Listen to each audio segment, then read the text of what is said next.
Ternyata ilmu rengka gunung tidak mampu mengalahkan ilmu Pancasona yang dimiliki oleh istri Mahasura. Memang ilmu Pancasonanya sangat luar biasa. Awas dia, Prabu!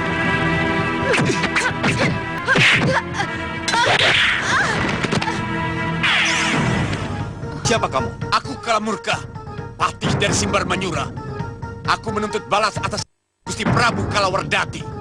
Begitu rendahnya kelakuanmu. Tidak pantas seorang satria melakukan kelicikan seperti itu.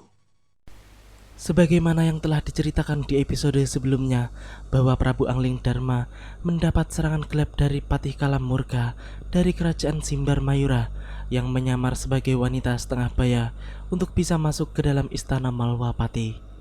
Akan tetapi, serangan gelap tersebut dapat digagalkan oleh sang Prabu sendiri, walaupun kemudian dengan liciknya Patih Kalamurka berhasil menyandra Dewi Kusuma Gandawati yang akan dijadikannya sebagai umpan untuk memancing keluarnya jago-jago Malwapati. Ketika telah sampai di luar istana, Kalamurka pun dihadang oleh puluhan prajurit, namun ia mampu mengatasinya dengan mudah.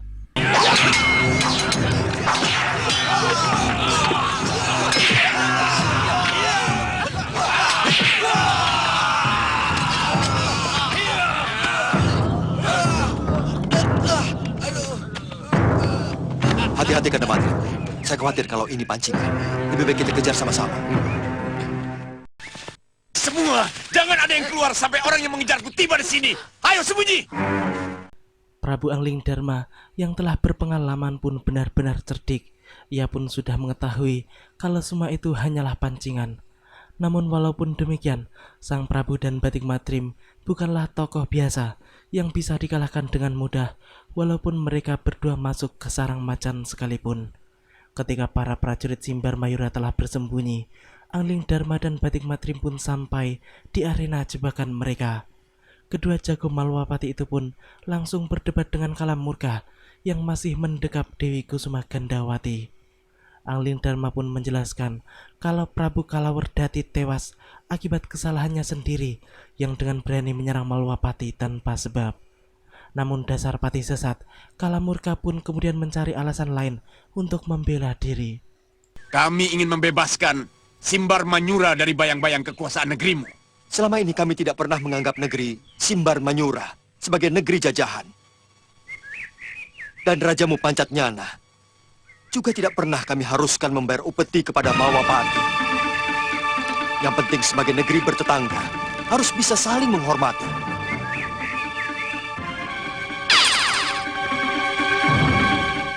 Ternyata pembicaraan Kalamurka barusan adalah hanya sebagai dalih agar pasukannya bersiap untuk menyerang, dan ia pun meninggalkan Dewi Kusuma Gandawati yang langsung dijaga oleh Angling Dharma dan Batik Matrim setelah melihat semuanya telah siap dan sempurna. Kini pasukan panah pun hanya tinggal menunggu perintah saja untuk melepaskan ratusan anak panah mereka yang telah dipersiapkan.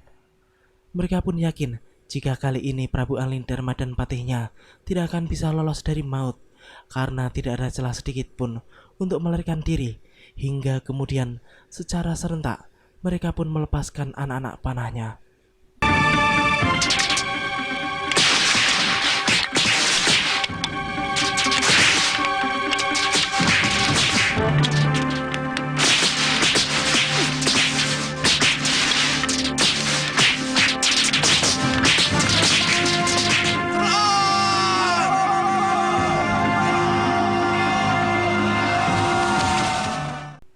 Setelah merasa tidak berhasil, akhirnya mereka pun segera menyerang dan mengepung Prabu Angling Dharma dan Batik Matrim. Namun ternyata pasukan Malwapati pun telah tiba, sehingga terjadilah pertempuran besar di antara dua kerajaan. Akan tetapi, salah besar jika Simbar Mayura mengajak Malwapati untuk perang terbuka, sebab Malwapati memiliki kekuatan pasukan yang jauh lebih hebat dan tidak mudah untuk ditaklukkan. Kehebatan prajurit Malwapati pun sudah terkenal sampai ke negeri-negeri tetangga, sehingga banyak kerajaan yang enggan untuk berurusan dengan Malwapati.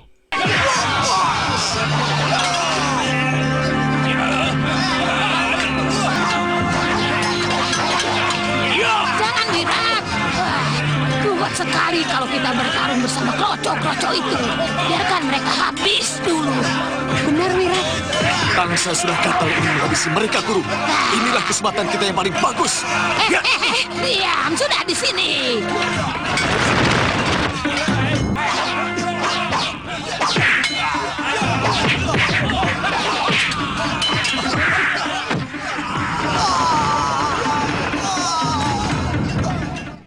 Entah mengapa, jika melawan orang-orang golongan hitam, Pati Batik Madrim terlihat begitu ganas dan cepat dalam menghabisi lawan-lawannya. Sedangkan Prabu Angling Dharma terlihat lebih santai sehingga lawan mampu mengembangkan jurus-jurusnya.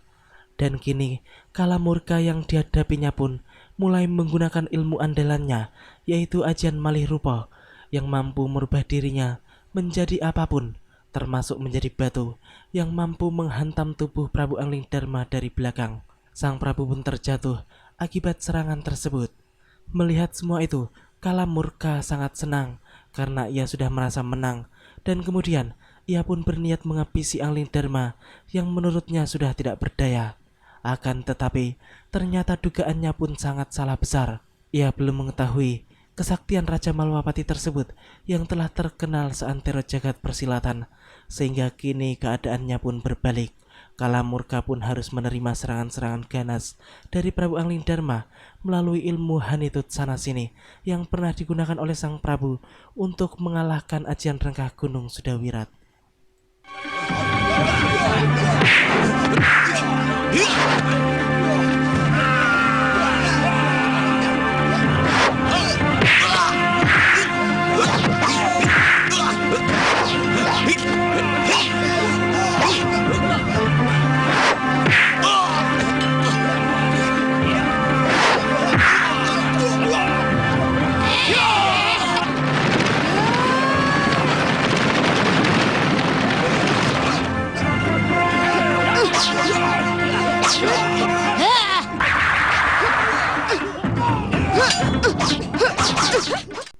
Luar biasa, ketika Sudawirat hendak membokong Prabu Angling Dharma, tiba-tiba datanglah Dewi Sintawati yang langsung memotong serangannya.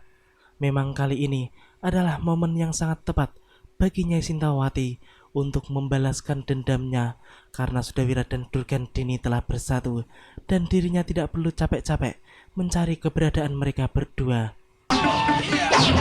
Nyai Dewi. Angling Dharma pun terkejut melihat munculnya Nyai Sintawati, sedangkan Durgandini yang sudah tidak sabar menonton muridnya bertarung tanpa bisa mengalahkan lawannya pun kemudian mengajaknya untuk menggabungkan ajian rengkah gunung mereka dan menghantam tubuh Nyai Sintawati secara bebarengan agar hancur berantakan.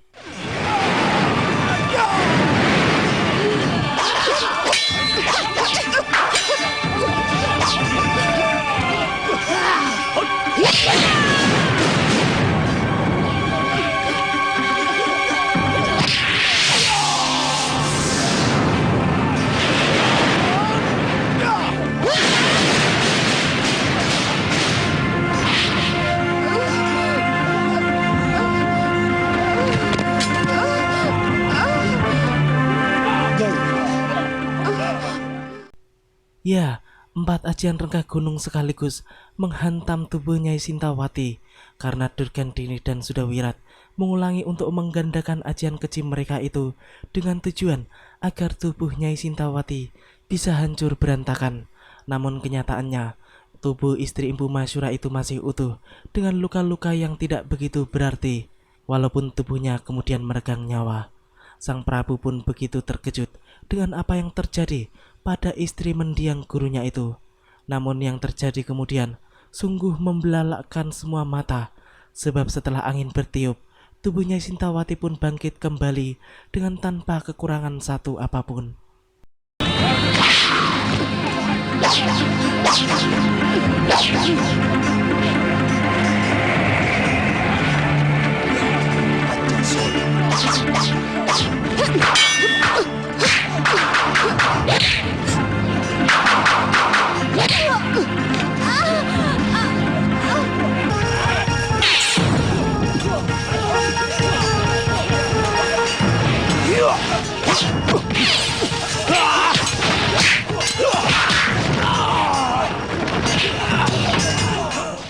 Luar biasa, Batik Madrim yang akhirnya bertarung melawan Pati Kalamurka dan senopati utamanya pun masih mampu untuk mengalahkan keduanya, sehingga hal itu memaksa Pati Simbar Mayura tersebut untuk menarik pasukannya jika mereka tidak ingin hancur di tempat tersebut. Durgandini pun mengamuk ketika mendengar aba-aba untuk mundur dari Kalamurka karena ia sama sekali belum berhasil mengalahkan Angling Dharma ataupun Nyai Sintawati. Akhirnya, ia pun langsung melempar bola-bola racun yang bisa meletus dan mengeluarkan asap beracun. Namun Prabu Angling Dharma segera bertindak cepat untuk menghalaunya sehingga tidak mengenai para prajurit Malwapati.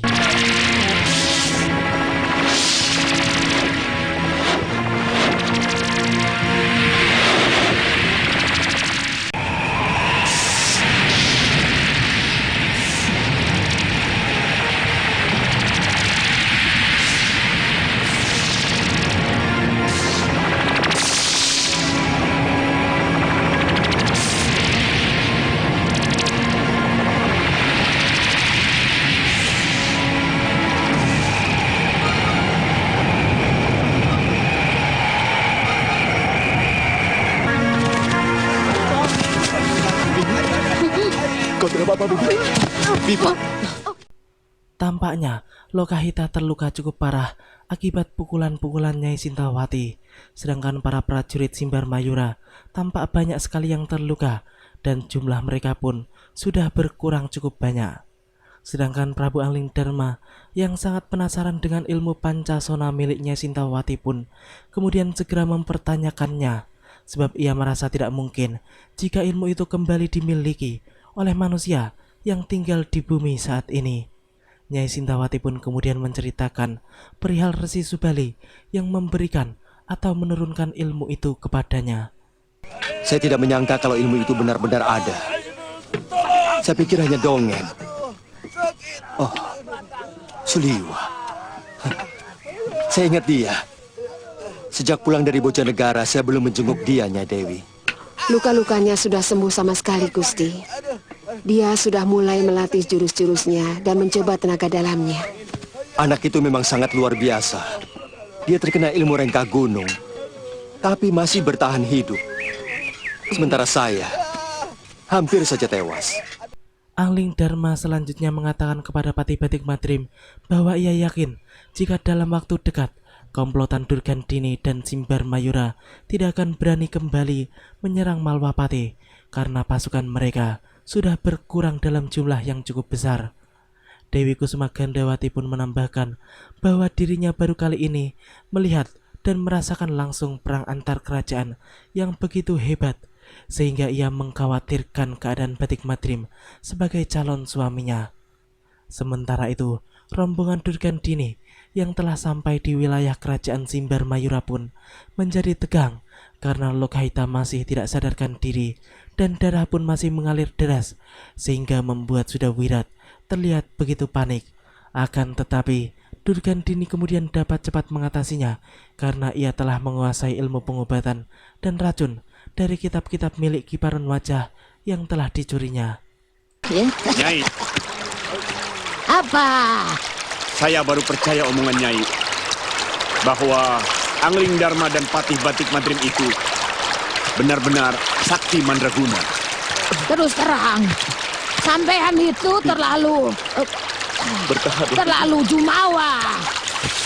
Aku sudah berapa kali menghadapi mereka, tapi aku belum mampu untuk mengalahkan. Durgandini pun sebenarnya selalu mengakui kehebatan Prabu Angling Dharma dan Pati Batik Madrim yang begitu sulit untuk bisa dikalahkannya. Apalagi dengan Kalamurka yang belum pernah bertarung melawan dua jago tertinggi Malwapati tersebut. Ia merasa tidak mungkin Kalamurka bisa mengalahkannya, bahkan jika ia menggunakan cara-cara licik sekalipun, seperti yang telah terbukti sebelumnya. Kalamurka pun kemudian mempertanyakan perihal pendekar wanita yang turut membantu Angling Dharma dan memiliki ajian Pancasona.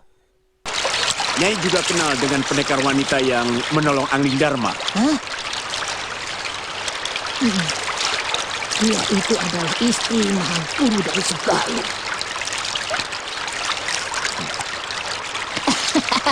Tapi aku puas. Aku berhasil membunuh suaminya dengan ilmu warisan dari bapaknya sendiri. Tentu dia sangat dendam kepada Nyai. Kesaktiannya sangat luar biasa. Iya, Dia memiliki ilmu Pancasona. ya. Aku yakin ilmu yang didapatkannya itu sesudah kematian Mahasura suaminya. Kala Murka pun tampak semakin pusing karena ternyata di Malwapati ada pendekar wanita tanpa tanding yang akan menjadi batu sandungan besar baginya. Sementara itu, Prabu Anglingdarma dan pasukannya pun akhirnya tiba di Malwapati, dan sang Prabu pun kemudian menyempatkan langsung menuju tempat kediaman Suliwah yang telah lama tidak dikunjunginya setelah pemuda itu terkena ajian renggah gunung Durgandini. Di saat itu, terlihat Suliwah yang sedang melatih ilmu kanuragan miliknya, dan seperti biasa, di sana juga terdapat Bongoh yang senantiasa setia menemaninya. Mereka pun tampak bercanda, sehingga mereka tidak tahu kalau di tempat tersebut telah hadir raja mereka dan juga Nyai Sintawati. Habis latihan, Liwa. Bisa ngomong juga.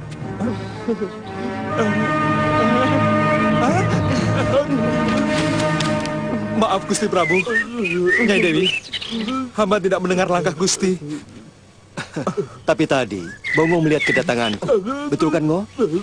Kenapa kamu tidak menghormatiku?